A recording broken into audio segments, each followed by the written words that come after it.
Hey guys, sorry so many videos today. This is the last one. I wanted to drop you a note about the thermochemistry exam.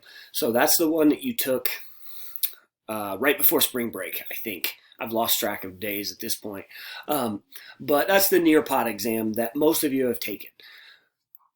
Looking back over the last 2 weeks, I've been reflecting a lot, and that was a jerk move of me to test you during this stressful time. So what I decided to do is that's a completion assignment.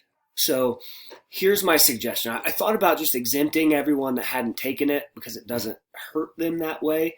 But because of the way that grades are weighted in my class, tests are worth a huge amount. 30% is a pretty significant part of your grade.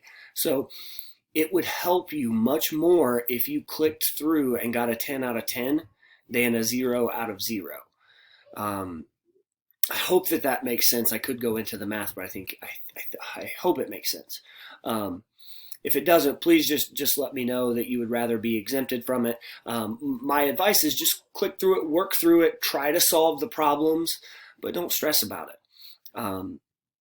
That's my ultimate goal with what's left. Is I'm not trying to add stress to your load. So again, I do think it will help you more if you go through and you try to solve every question. I'll give you the full credit just for submitting it. If you haven't done so.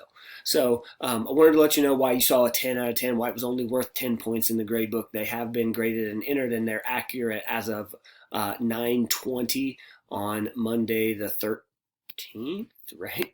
Yeah, Monday the 13th.